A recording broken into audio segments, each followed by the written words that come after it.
Welcome back to the Who's and the Yanks, where we talk everything Canada soccer and U.S. soccer. Tonight we'll be talking about the CONCACAF World Cup qualifying stage Deux match between Haiti and Canada. In this one, Canada would take a 1-0 victory over the Haitians and to get ready and send this one back to leg 2 in Chicago, Illinois. Try and close this one out.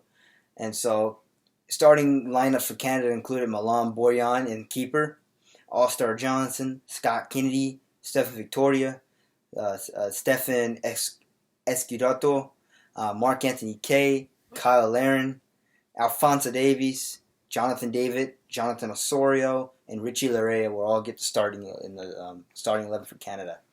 And then this one, we go to the 6th minute where Haiti actually has a good chance, but it's almost tapped in, but Borjan's on it, but it was offside anyway. But that's the first warning shot for Canada. And what a way to get things started for Haiti. Already got Canada on the front, on their heels. But Canada doesn't really budge. In the 14th minute, though, Jonathan Osorio sends a cross into the top of the box for Kyle Larin. He taps it in, no problem. And it's already 1-0 for La Rouge. Served right on a platter for him. It couldn't have been any better. It's just a simple tap in. And probably one of the easiest goals La Rouge are going to get in this tie. And in the 17th minute, Kyle Larin flicks it up over the defender's head. And he's one-on-one with the Haitian keeper, but Larin kicks it right at him out of all the places to aim for. And this is where it should have been 2-0 Canada. Shoulda, woulda, coulda, didn't. It's still 1-0 for Canada, but even then, Kyle Larin had the entire goal to aim for, and he picks the keeper. Out of everything, the keeper. And basically after that, it's just halftime, Not really, other than the goal for Canada, not really a lot of chances for both teams in the first half, other than Larin's goal. But 52nd minute, Jonathan David has, once again, another one-on-one opportunity. All the time in the world to shoot, as he was miles away from any of the nearest defender. He's just one-on-one with the Haitian keeper. And yet again, you guessed it, he kicks it right at him. Now it should have been 3-0 for La Rouge. But, you got to finish that. 53rd minute, Haiti responds with a chance of their own as one of the Haitian players attempts a bicycle kick, but Borjan saves it, doesn't even trouble him.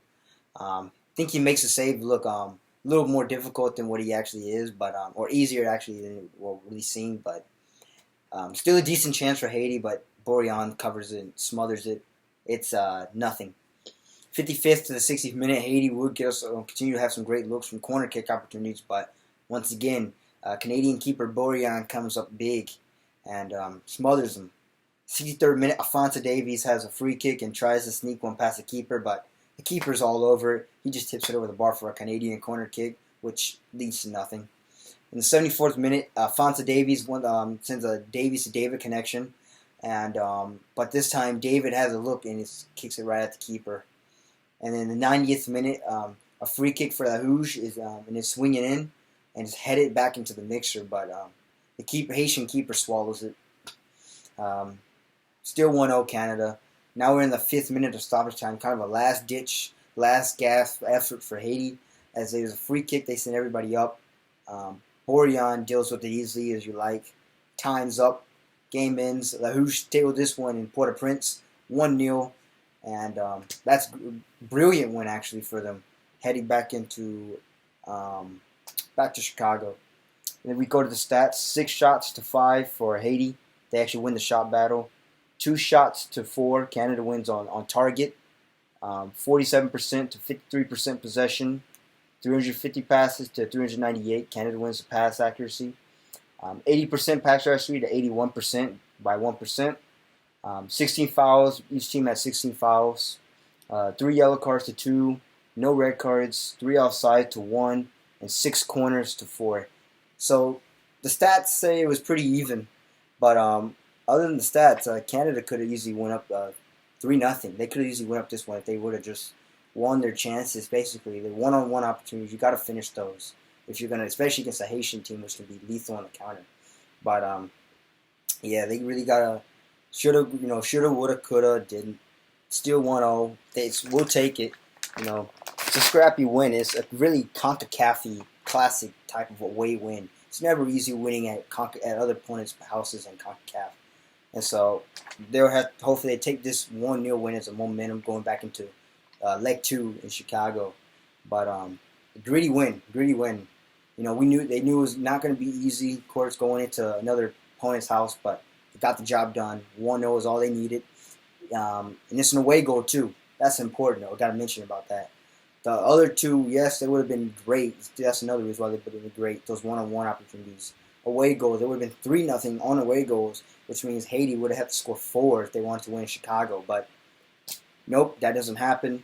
It's only 1-0 for Canada, 1 away goal. So if Canada doesn't score somehow in Chicago, Haiti would just score. We need to go 2-0.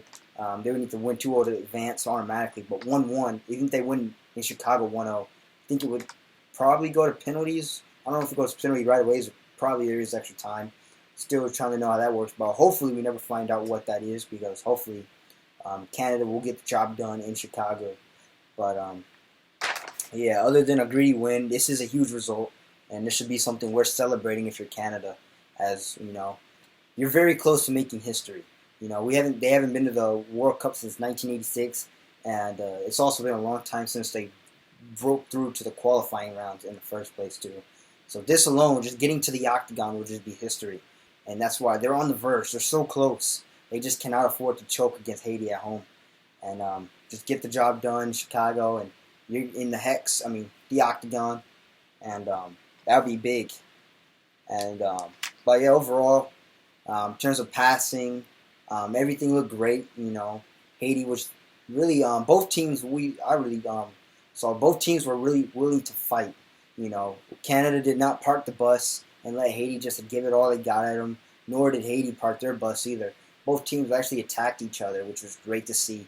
You know, my first thought going in here was, you know, oh, Canada's going to Haiti. This is the first time in a while they've been to a kind of another opponent's place in CONCACAF. You know, it's going to be tough. They know it's going to be tough, so. I didn't know if Canada was going to sit back and kind of play what like Suriname did to them in the game, where Suriname kind of parked the bus on them a little bit. But nope, Canada went out attacking. They got a goal in the 14th minute thanks to Kyle Larin, and ended up being rewarding as both teams kind of attacked each other. As the stats even said, pretty even match. Both teams were pretty even on paper, and Haiti played actually towards the end. They actually played towards the more so that park the bus, sit back and wait for you to mess up so they can capitalize on a corner or on a counterattack. And so they kind of played that game, but they got close, but no cigar. But there's still another leg to complete, and that's back in Chicago, so we'll see what happens then. But overall, pretty good, another gutsy, gritty win. And for this time, it's Canada getting it done against Haiti at Port-au-Prince. And it's 1-0 on aggregate, 1-0 on away goals, 2 for Canada. So everything right now is in Canada's favor. They just got to close it out in Chicago. And that pretty much does it for this match. I guess Canada could just be more clinical in chances. You know, would have been nice to have. Would have been enough to be 3-0 on aggregate, but we take anything, and so it is 1-0. But you just got to get the job done in Chicago. And next up, I have a U.S. Women's National Team versus Jamaica match. That's a friendly summer series match in Houston tomorrow. And we'll see if the U.S. Women's team improved their finishing in the final third, as we saw they struggled with against Portugal. And although Jamaica and Portugal may be different teams, so I can't really assess that to a complete, but we'll see how much they really taken away from that. Just that narrow 1-0 win against Portugal tomorrow. But for now, that is it. And we'll see what Canadians men's do on the 15th in Chicago. But for now, if you enjoyed this, leave a like, comment, subscribe. Tell all your friends that get ready for leg 2 in Chicago.